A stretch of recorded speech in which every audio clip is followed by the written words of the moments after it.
ओम शांति। अव्यक्त मुरली रिवाइज 18/6/74। मुरली का सार है, लाइट हाउस और माइट हाउस बन, नई दुनिया के मेकर बनो।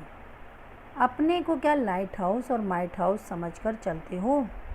सिर्फ लाइट और माइट समझकर नहीं, लेकिन लाइट हाउस और माइट हाउस अर्थात लाइट और माइट देने वाले दाता हाउस तब बन सकेंगे जब अपने पास इतना स्टॉक जमा हो। अगर स्वयं सदा लाइट स्वरूप नहीं बन सकते, वह लाइट स्वरूप में सदा स्थित नहीं हो सकते, तो वह अन्य आत्माओं को लाइट हाउस बन लाइट नहीं दे सकते। जो स्वयं ही मास्टर सर्वशक्तिमान होते हुए अपने प्रति भी सर्व शक्तियों को यूज़ नहीं कर सकते, तो वे माइट हाउस बन अन्य आत्माओं को सर्व शक्तियों का दान कैसे कर सकते हैं? अब स्वयं से पूछो कि मैं क्या लाइट और माइट हाउस बना हूँ? कोई भी आत्मा अगर कोई भी शक्ति प्राप्त करने की इच्छा रखते हुए आपके सामने आए, तो क्या उस आत्मा को वह शक्ति दे सकते हो? अगर सहन करने की इच्छा अथवा निर्णय करने की शक्ति की इच्छा रखकर कोई आए और उसे समाने की शक्ति या परखने की शक्ति का दान दे दो, लेकिन उस समय उस आत्मा को जो सहन शक्ति के दान की ज़रूरत है, यदि वह उसे नहीं दे सकते, तो क्या ऐसी आत्मा को महादानी, वरदानी या विश्व कल्याणी कह सकते हैं? अगर स्वयं में ही किसी एक शक्ति की कमी होगी, तो दूसरों को सर्वशक्तिमान बाप के वर्षे का अधिकारी व मास्टर सर्वशक्तिमान कैसे बना सकेंगे? सूर्यवंशी हैं सर्वशक्तिमान और चंद्रवंशी हैं शक्तिमान। अगर एक शक्ति की भी कमी है, तो सर्वशक्तिमान के बजाय शक्तिमान कहलाए जाएंगे, अर्थात वे सूर्यवंश के राज्य भाग के अधिकारी नहीं बन सकते। सर्वशक्तिमान ही सर्वगुण संपन्न 16 कला संपूर्ण बनने के अधिकारी बनते हैं। कम शक्तिमान कल्याणी बन सकते हैं,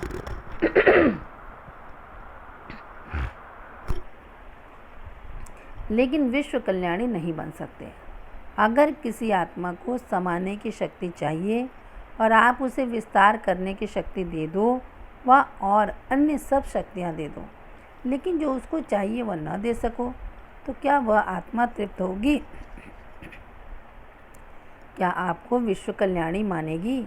जैसे किसको पानी की प्यास हो और आप उसे 36 प्रकार का भोजन दे दो, लेकिन पानी का प्यासा क्या 36 प्रकार के भोजन से संतुष्ट होगा? वह आपके प्रति शुक्रिया मानेगा। पानी के बदले चाहे आप उसे हीरा दे दो, परंतु उस समय उस आत्मा के लिए पानी की एक बूंद की कीमत अनेक हीरों से ज़्यादा है। ऐसे ही अगर अपने पास सर्व शक्तियों का स्टॉक जमा नहीं होगा, तो सर्व आत्माओं को संतुष्ट करने वाली संतुष्ट मणियाँ नहीं बन सकेंगे। वह सर्व आत्माएँ आपको जी दाता, सर्व शक्ति दाता नहीं मानेंगी। अगर विश्व की सर्व आत्माओं द्वारा विश्व कल्याणी माननीय नहीं बनेंगे, तो माननीय के बिना पूजनीय भी नहीं बन सकेंगे। संतुष्ट मणि बनने के बिना बाप दादा के मस्तक की मणियाँ नहीं बन सकते हो। क्या ऐसी महीनता की चेकिंग करते हो? और अब तक मुख्य बातों में भी चेकिंग करना मुश्किल अनुभव होता है। अगर चेकिंग करना नहीं आता व सोचते हुए भी निजी संस्कार नहीं बनता, तो उसका एक टाइटल कम हो जाता है। वह कौन सा? एक सब्जेक्ट का एक टाइटल है। 4 सब्जेक्ट्स के 4 टाइटल कौन से हैं? पहला, ज्ञान के सब्जेक्ट में प्रवीण आत्मा का टाइटल है मास्टर ज्ञान सागर व नॉलेजफुल व स्वदर्शन चक्रधारी कहो तो भी एक ही बात है। दूसरा, याद की यात्रा में जो यथार्थ युक्त योग युक्त हैं, उनका टाइटल है पावरफुल, क्योंकि याद तो से सर्व शक्तियों का वरदान प्राप्त होता है। तो याद की यात्रा में जो यथार्थ रीति से चलने वाला है, उनका टाइटल है पावरफुल। तीसरा सब्जेक्ट है दिव्य गुण। ऐसे दिव्य गुण मूर्त को कौन सा टाइटल देंगे? उनका टाइटल है दिव्य गुणों की खुशबुओं फैलाने वाला, इसेंसफुल। जैसे इसेंस यानी सार यदि कहीं भी दूर रखा होगा तो भी वो अपना प्रभाव डालेगा, अर्थात खुशबू फैलाएगा। तो क्या ऐसे ही दिव्य गुणों की खुशबू की इसेंस वाली रूहानी सेंस के इसेंसफुल हैं? अब अपने में चेक करो कि क्या इन सब्जेक्ट्स के टाइटल धारण करने के योग्य बने हो। अगर चेकिंग करनी नहीं आती तो फिर कौन सा टाइटल कट हो। कई तो कहते हैं कि चेकिंग करना चाहते हैं लेकिन धक्के से गाड़ी चलती है। निजी संस्कार सदाकाल नहीं चलते, इसमें कौन सी कमी कहेंगे। नॉलेज तो है कि यह करना चाहिए, त्रिकालदर्शी पने की नॉलेज तो मिल गई है ना। क्या नॉलेजफुल हो? अभी अगर किसी भी कमजोरी वश हो जाते हो, उस कमजोरी को जानते भी हो, उसे वर्णन भी करते हो और उसको मिटाने के पॉइंट्स भी वर्णन करते हो, लेकिन वर्णन करते हुए भी जो चाहते हो वह कर नहीं पाते हो।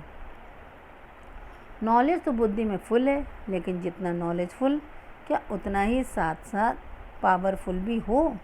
यह बैलेंस ठीक न होने के कारण जानते हुए भी कर नहीं पाते हो। तो जो चेकिंग नहीं कर पाते वह न स्वयं को ब्लिस दे सकते हैं, न बाप से ब्लिस ले सकते हैं और न अन्य आत्माओं को ही दे सकते हैं। इसलिए उन आत्माओं का बैलेंस में रहने वाले ब्लिसफुल का टाइटल कट हो जाता है। चेक करने के निजी संस्कार नहीं बनते तो चेकिंग नहीं होती और चेंज भी नहीं होते। जो चेकर नहीं बन सकते वह मेकर भी नहीं बन सकते। वह न स्वयं के, न अन्य आत्माओं के और न विश्व के ही मेकर बन सकते हैं। नई दुनिया बनाने वाले और नया जीवन बनाने वाले इस महिमा के अधिकारी नहीं बन सकते। इसलिए अब चेकर बनो। जैसे अमृत वेले की रूह रिहान की मुख्य बात को सभी ने मिलकर दृढ़ संकल्प के आधार पर स्वयं को और अन्य साथियों को सफलता मूर्त बनाया है, इसी प्रकार इस बात को भी मुख्य समझकर एक दो के सहयोगी बन सफलता मूर्त बनो, तब ही सभी कार्य संपन्न होंगे। वर्तमान समय मेजॉरिटी में विशेष दो कमजोरियां दिखाई दे रही हैं।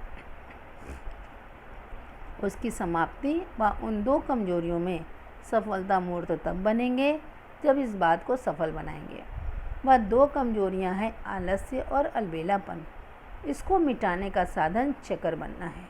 99% पुरुषार्थियों में किसी न किसी रूप में आलस्य और अलबेलापन कहीं अंश रूप में है और कहीं वंश रूप में है।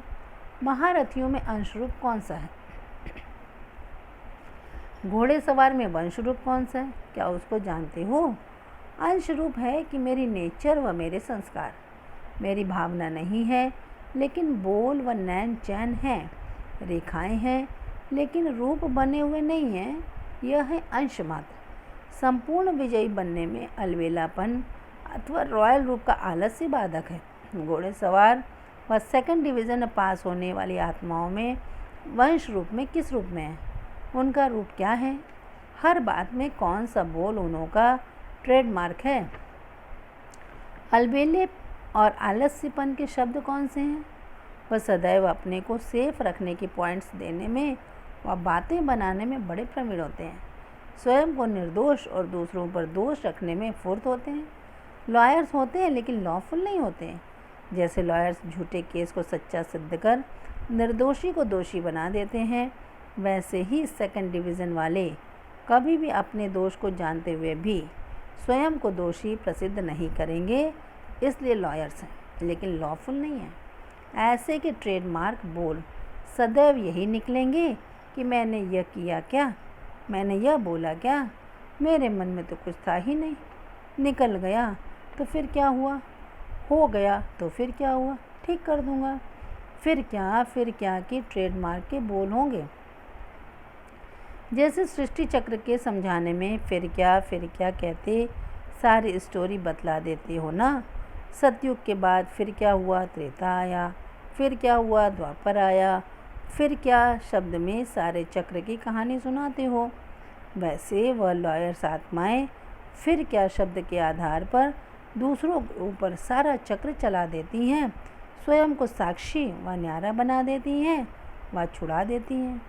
फिर क्या शब्द से अर्थात इस एक संकल्प से अलबेलापन व रॉयल आलस्य का वंश अंदर ही अंदर बढ़ता जाता है और ऐसी आत्मा को पावरफुल बनाने के बजाय निर्बल बनाता जाता है।